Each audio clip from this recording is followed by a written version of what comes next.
I know there will be much discussion in the aftermath of this decision as to what the so-called real reason was. The Prime Minister. Published by Wellington, New Zealand Prime Minister Jacinda Ardern on Thursday made a shock announcement she had no more in the tank to continue leading the country and would step down no later than early February and not seek re-election. Ardern, holding back tears, said that it had been a tough 5.5 years as Prime Minister and that she was only human and needed to step aside.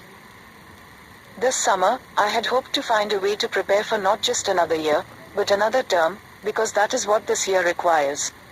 I have not been able to do that, Ardern, 42, told a news conference.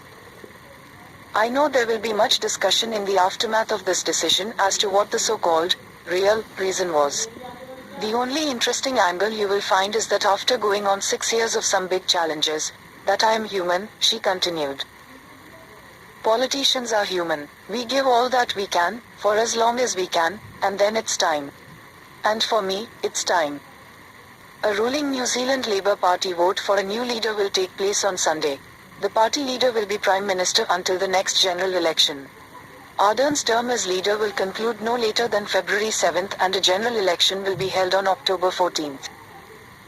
Ardern said she believed Labour would win the upcoming election. New Zealand Deputy Prime Minister Grant Robertson, who also serves as Finance Minister, said in a statement he would not seek to stand as the next Labour leader. Political commentator Ben Thomas said Ardern's announcement was a huge surprise as polls still ranked her as the country's preferred Prime Minister even though support for her party had fallen from the stratospheric heights seen during the 2020 election. Thomas said that there was not a clear successor.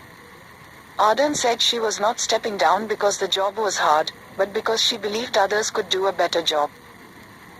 She made a point of telling her daughter Neve that she was looking forward to being there when she started school this year and told her longtime partner Clark Gayford that it was time they married. Empathetic leader. Ardern burst onto the global scene in 2017 when she became the world's youngest female head of government at age 37.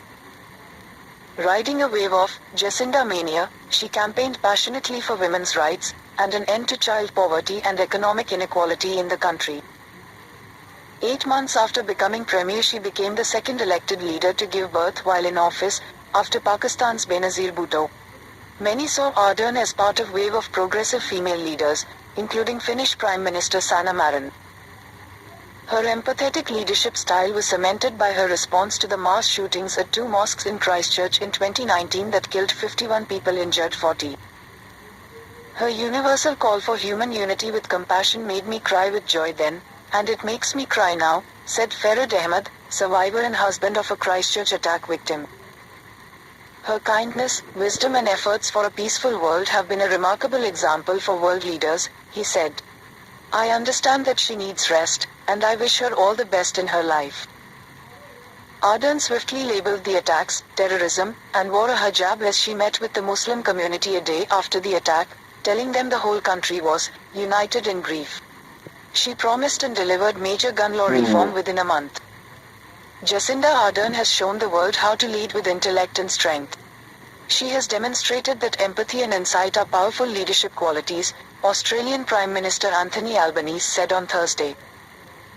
Ardern won plaudits across the political spectrum for her handling of the COVID-19 pandemic, which saw the country face some of the strictest measures globally but also resulted in one of the lowest death tolls. But her popularity has waned over the past year as inflation has risen to nearly 3-decade highs, the central bank has aggressively increased the cash rate and crime has risen. The country has become increasingly politically divided over issues such as a government overhaul of water infrastructure, and the introduction of an agricultural emissions program. Ardern and Labour have seen their opinion poll support suffer.